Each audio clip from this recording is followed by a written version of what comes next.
نحمده ونصلي ونسلم على رسوله الكريم أما بعد فأعوذ بالله من الشيطان الرجيم بسم الله الرحمن الرحيم ولقد آتينا موسى الكتاب وجعلنا معه أخاه هارون وزيرا فقلنا اذهبا إلى القوم الذين كذبوا بآياتنا فدمرناهم تدميرا وقوم نوح لما كذبوا الرسل أغرقناهم وجعلناهم للناس آية وأعتدنا للظالمين عذابا أليما وعادا وثمود وأصحاب الرس وقرونا بين ذلك كثيرا وكلا ضربنا له الأمثال وكلا دبرنا تدبيرا ولقد أتوا على القرية التي أمطرت مطر السوء أفلم يكونوا يرونها بل كانوا لا يرجون نشورا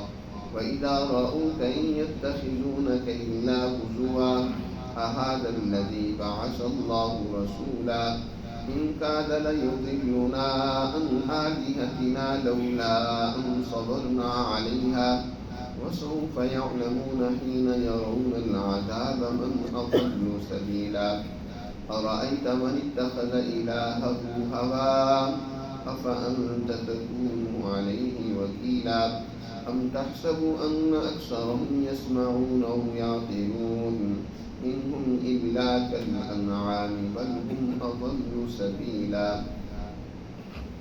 صدق الله العظيم. یہ سورۃ الفرقان کا رکوع ہے. اس سے پہلے اللہ سبحانہ و تعالی نے سب سے آغاز میں تو قرآن مقدس کی برکت اور اس کے فرقان ہونے کو بیان فرمایا ہے، اور اس سورہ مبارکہ کا یہ جو آغاز ہے تبارک الذی ان شاء جعل لک خیرا من ذلک، یہ اللہ سبحانہ و تعالی نے تبارک الذی نزل الفرقان علی عبدہ قرآن میں اس سورہ مبارکہ میں 3 جگہ پر آیا ہے. تبارک الذی، وہ ذات جس نے فرقان کو نازل کی ہے وہ بڑی بابرکت ذات ہے. دنیا کی تمام برکات، دنیا کی تمام خیریں، تمام بھلائیاں اور اسی طرح آخرت کی تمام خیریں اور برکات اسی سے. وہ انسانوں وہ ذات جس نے بے شمار برکتیں تمہاری اس کائنات میں پیدا کی، اسی ذات نے تمہاری رہنمائی اور ہدایت اور کامیابی کے لیے الفرقان بھی نازل کیا، یعنی اپنا کلام مقدس بھی نازل کیا. تو اللہ کی اس بابرکت کتاب سے، قرآن مقدس سے رہنمائی حاصل کر. نبی کریم صلی اللہ علیہ وسلم نے ارشاد فرمایا تبرک بالقرآن، لوگوں اس قرآن سے برکت لیا کرو. فإنه کلام اللہ وخرج منہ، یہ اللہ کا کلام ہے، اللہ کے اندر سے نکل کر آیا ہے، اس کو اپنے لیے برکت کا ذریعہ بنا. برکت کا مطلب ہمارے ہاں محض کسی سے تبرک کے طور پر، عقیدت کے طور پر کسی چیز کو چھو لینا، اس سے قربت حاصل کر لینا، اس کو سمجھا جاتا ہے. یعنی تبرک اور برکت کا مطلب یہ ہے اس سے رہنمائی لینا، اس سے ہدایت پانا، اس سے فائدہ اٹھانا، اور اس سے فائدہ اٹھا کر اپنے مسائل، اپنی مشکلات و پریشانیوں کو حل کرنا. تو اس لیے یہاں تبارک کے ساتھ فرقان کا ذکر کیا کہ وہ بابرکت ذات ہے جس نے فرقان، یعنی وہ کتاب نازل کی ہے جس کو سمجھ لینے کے بعد انسان سچ اور جھوٹ، حق اور باطل، عدل اور ظلم کے درمیان فرق کر سکتا ہے، حقیقت کو پہچان سکتا ہے. بہت بڑی ہمیشہ سے گمراہی رہی کہ لوگ جھوٹ کو حقیقت سمجھ کر اس کے پیچھے اپنی زندگیاں برباد کر دیتے ہیں، باطل کو حق سمجھ کر اس کے پیچھے اپنے آپ کو تباہ کرتے ہیں.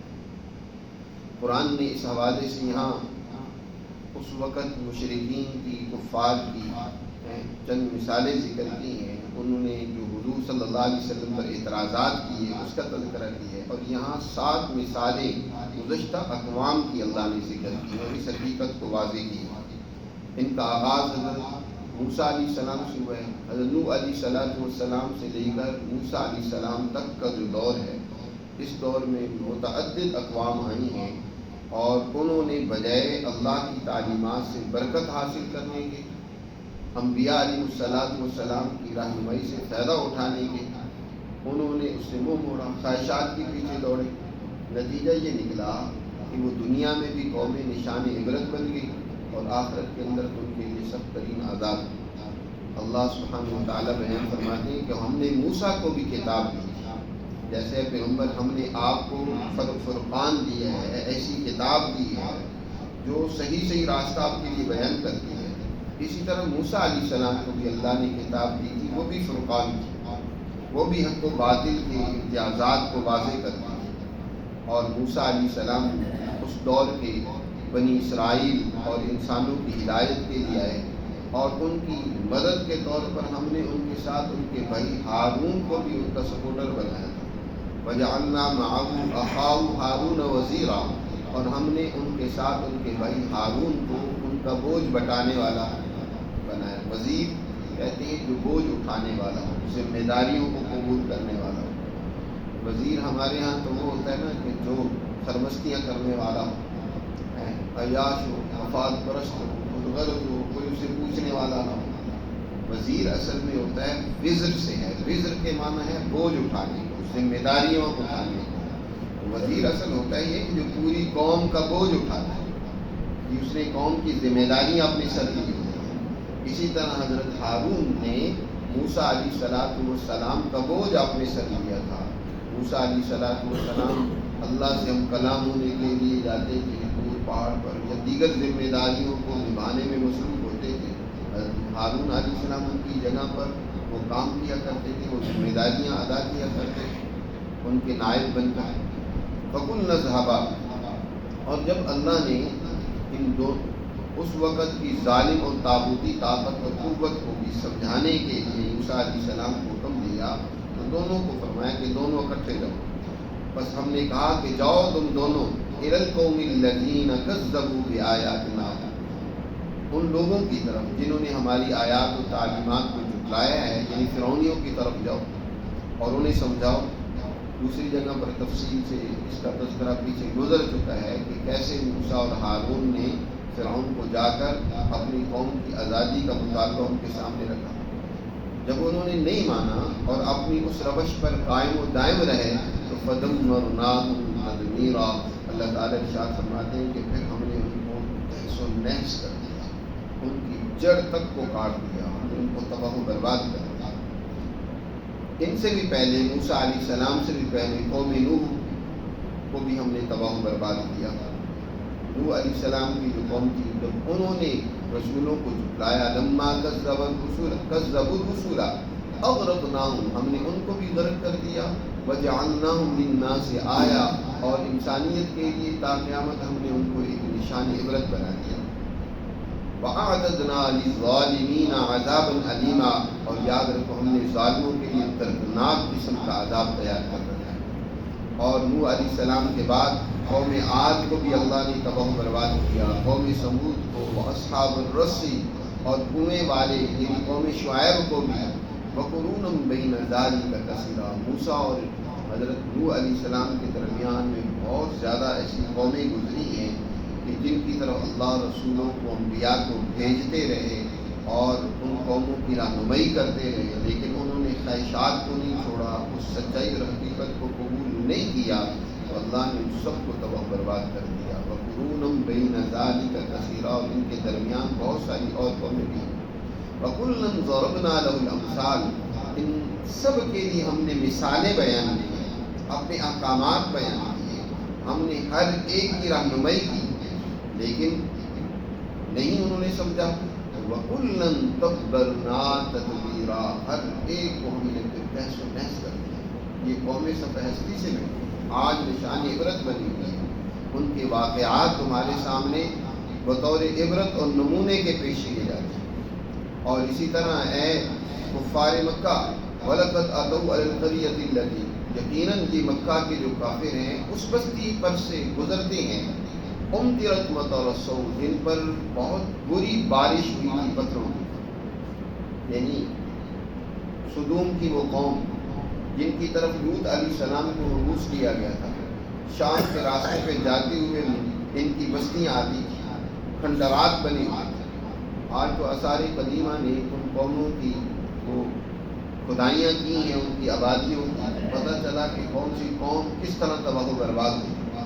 قرآن مجید نے بتایا کہ تم جب بستیوں سے گزرتے ہو شام کے راستے میں، یہ قوم لوط جن کے اوپر بہت بری پتھروں کی بارش برسی تھی، وہ بھی تمہارے لیے نشان عبرت ہے۔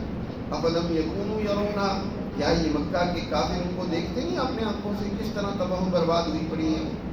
بل کانوا لا یرجون نشورا، لیکن پھر بھی عبرت نہیں پکڑتے۔